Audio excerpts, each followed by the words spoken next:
बाबूजी बाबूजी कह। हमारा गीत गाओ बतनी पैसा चाहिए। गीत गाओ के बा? हाँ। गाना बजाना में कुछ बा? पढ़ाई लिखाई पर ध्यान द। हऊ हऊ मृत्युंजया बानू, हऊ घरवा का बगलिया वाला हऊ मृत्युंजया के वीडियो 5000 लोग देख ले बा। जो है जाता नू तो है ओकरा से लोग ओकर नाम लेता, ओकर बाबूजी के नाम लेता, लोग सेल्फी खिंचावता। तनी हमरो को देता तो तनी हमहू गाइब, तोहरो नाम होई तो हमरो नाम होई। इतना बड़ दुनिया में 5000 लोग देखल त का भइल?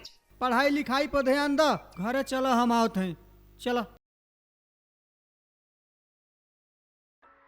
केतना कही मोरे भाई ई दिलासा ना रहे, कुछ ऐसन मिली ई आशा ना रहे। बाबू गैया के छाटी डाल द, हम दूध दे के आवत हैं। ए बाबूजी आ छटिया तू डाल दो, आधा दूध हम दे के आओ तनी। अच्छा ठीक बा।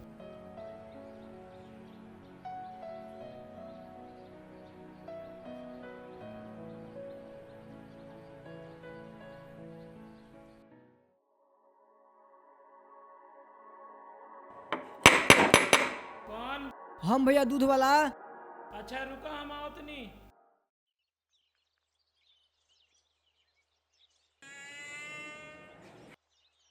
भैया एक मिनट सुनी ना, तनी पैसवा देती आ तनी कुछ एडवांस दे देती, ऐसे कि हमारा बाबूजी के बड़ी सीरियस तबीयत खराब बा, बाहर ले जाए के बाद। अच्छा रुका।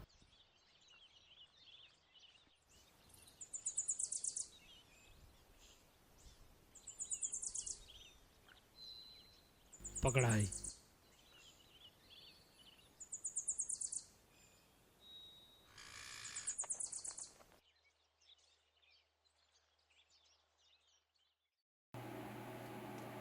आइए ब्यास, रेडी है ना? हाँ। आइए।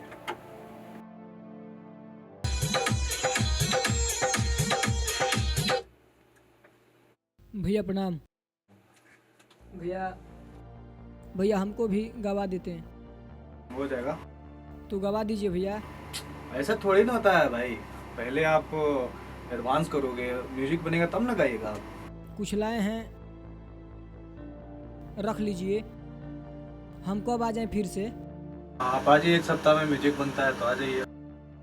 ठीक है भैया प्रणाम। ये ब्यास।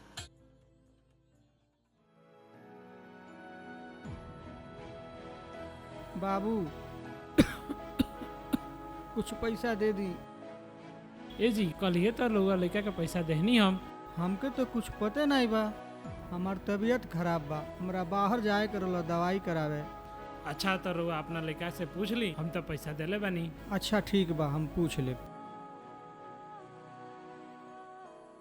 अरे केतना बताई सखी, केतना बताई सखी, तोर भाई बिगड़ गइल बा। है देखले बा जब से हमरा के पीछे ही पड़ गइल बा, देखले बा जब से हमरा के। बाबूजी। हाँ बाबू। काहे खोखतड़े इतना हो? बाबू हमार तबीयत खराब भइल जाता। का भइल बा? गई रहनी वहाँ दूध के पैसा के पता लागल, पैसा तू ले आइल बड़ा। पैसा का भइल? बाबूजी ऊ पैसा उठा के हम गाना गा गए। ऊ गाना बजाना में का रखल बा?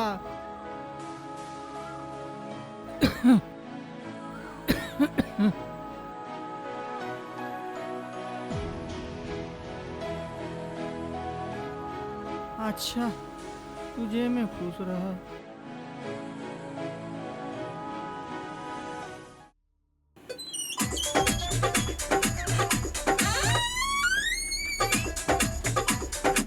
भैया प्रणाम। अरे यार तुम 7 दिन बाद तुमको बोला थे, अभी आ गए 2 दिन में। बोलो।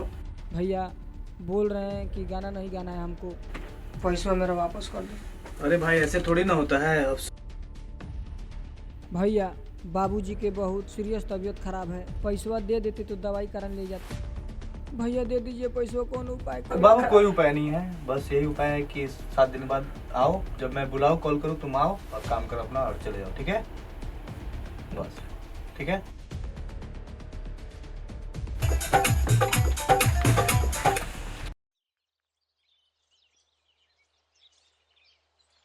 बाबूजी, बाबूजी, देख इतना सवेर हो गई हो, ये बरला सुतल बड़ा तू, रोज हमके जगावेला हैं?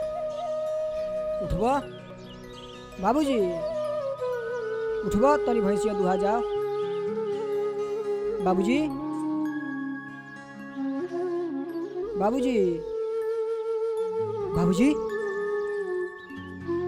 बाबूजी, बाबूजी, बाबूजी, बाबूजी, बाबूजी, तारा का भेल बाबूजी? बाबूजी कुछ बोली ना बाबूजी, हमरा के छोड़ के नहीं जा सकत बाबूजी। राहुल कसुरवार बानी हम बाबूजी, और स्टूडियो में पैसा ना देल रहती तो राहुल इलाज करे बाबूजी।